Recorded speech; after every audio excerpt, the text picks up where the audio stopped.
यूं ही गंगा के घाट पर मेले नहीं लगते, यूं ही गंगा के घाट पर भीड़ों के, इंसानों के मेले नहीं लगते।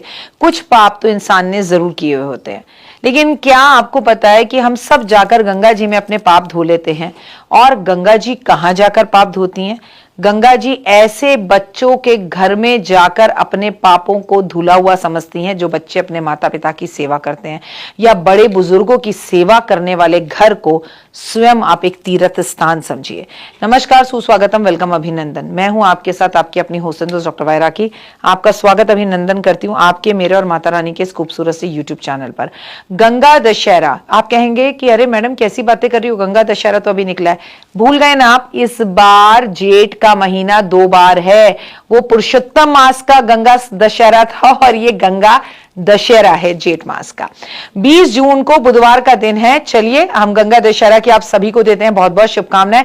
प्रभु की बड़ी कृपा है कि 3 साल में इस बार गंगा दशहरा जो है 2 बार हमें मिल रहा है। तब स्नान नहीं किया तो भैया आप कर लीजिए। तो आज की अपनी इस वीडियो में मैं आपको गंगा दशहरा के बारे में बताऊंगी। मैं पहले ही आपको गंगा दशहरा के बारे में सारी इंफॉर्मेशन दे चुकी हूं, लेकिन एक बार फिर से सुस्वागतम, वेलकम, अभिनंदन। मैं हूं आपके साथ आपकी अपनी होस्ट डॉक्टर वायरा की। कार्यक्रम की शुरुआत हमेशा की तरह ओए होए बिलीव इन कर्मा।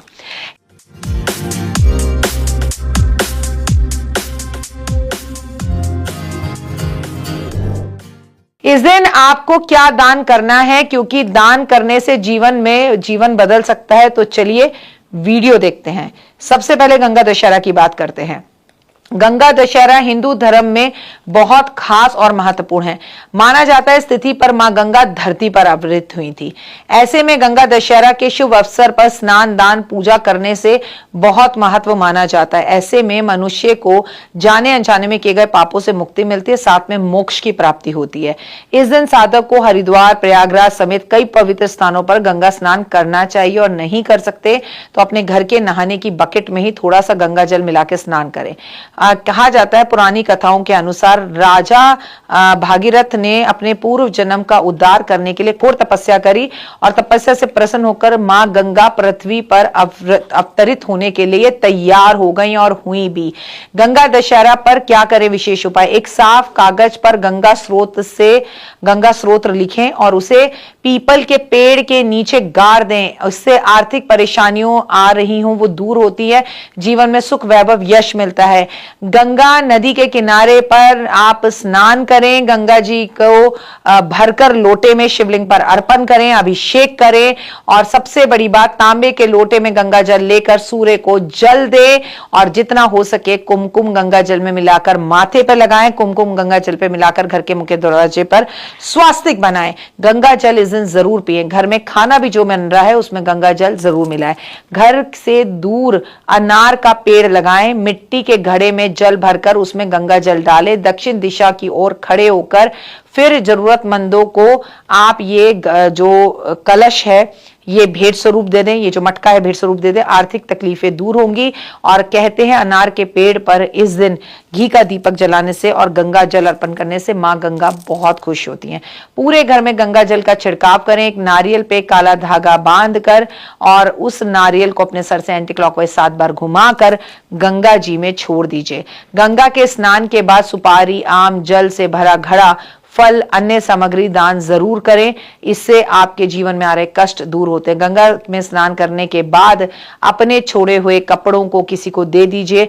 गंगा जी को गंदा बिल्कुल नहीं करिए। हल्दी इस बार गंगा जल में अर्पित जरूर करिए। ऐसा करने से आपको मैं बता दूं कि देव गुरु बृहस्पति जो अतिचारी होकर इस वक्त बैठे हुए हैं कर्क राशि में, वो आपको बड़े पॉजिटिव रिजल्ट देंगे। गंगा दशहरा पर तांबे के पात्र में गंगा जल और तुलसी के कुछ पत्ते डालकर श्री हरि का अभिषेक करना चाहिए। खासकर अगर वो अभिषेक आप कर रहे हैं किसका? शालिग्राम जी का, तो आपकी हर मनोकामना पूर्ण होती है। घर में अगर आपके झगड़े रहते हैं और अनबन रहती है तो गंगा जल में तुलसी के कुछ पत्ते डालकर अगर घर के अंदर छिड़काव किया जाए तो नकारात्मकता दूर होती है। गंगा दशहरे पर दान में सत्तू, मटका और हाथ का पंखा दान करने से 2 गुना फल की प्राप्ति होती है। बिजनेस में सफलता मिलती है। गंगा दशहरे पर पितरों का तर्पण जरूर करना चाहिए और अगर आप गंगा जी में खड़े होकर करते हैं तो इसका कई करोड़ गुना लाभ मिलता है। कितना भी पुराना पितृदोष क्यों ना हो वो खत्म हो जाता है। गंगा दशहरे पर गंगा स्नान करने के बाद सफेद वस्त्र धारण कर कर आपको जो घर के बड़े बुजुर्ग होते हैं उन्हें पैसे जरूर देने चाहिए और पैर छूकर आशीर्वाद लेना चाहिए।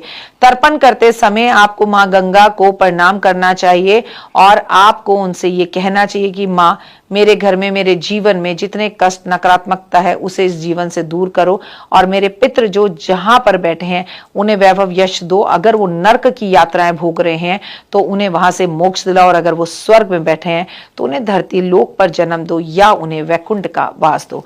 गंगा दशहरे पर पितरों के लिए तर्पण छोड़ते वक्त जो इस तरह की मनोकामना करता है और वस्त्रों का दान करता है, खिचड़ी का दान करता है, खीर का दान करता है, उसकी दरिद्रता नाश होती है। गंगा दशहरा पर क्या ना करें? तामसी भोजन ना करें, लहसुन, मांस, मच्छी, प्याज, शराब, पुरानी टूटी फूटी वस्तुएं, काले रंग के कपड़े ना पहने, नुकीली चाकू, कैंची चीजों का दान ना करें, गंगा जल को अशुद्ध ना करें। जब गंगा जल स्नान करने जा रहे हैं तो कोशिश करें वहां सफाई पर भी घाट पर ध्यान रखें। आप वहां घी के दिए जरूर जलाएं। किसी पवित्र नदी में शैम्पू का प्रयोग नहीं करना चाहिए।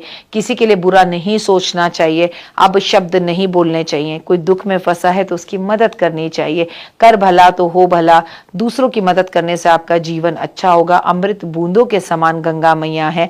आपके घर में भारतीय होने के नाते, सनातनी होने के नाते गंगा जल कभी खत्म नहीं होना चाहिए। आपको हमेशा गंगा मैया से एक प्रार्थना करना चाहिए कि मां, गंगा जल जब भी खत्म हो उससे पहले मैं जल लेकर आ सकूं, मुझे अपने घाट पर बुला लेना। और यकीन मानो मां गंगा की इतनी अति कृपा होगी कि गंगा जल खत्म होने से पहले मां गंगा आपको अपने दर्शन के लिए बुला लेगी। जय माता दी। कमेंट्स में लिखिए। फिलहाल मुझे दीजिए इजाजत। अपना अपनों का रखिए खास ख्याल, क्योंकि इस दिन बुधवार है तो गौशाला भी जरूर जाएं और किसी गौ माता को गंगा से स्नान कराएं। ओए होए या जल गंगा पिलाएं। जय माता।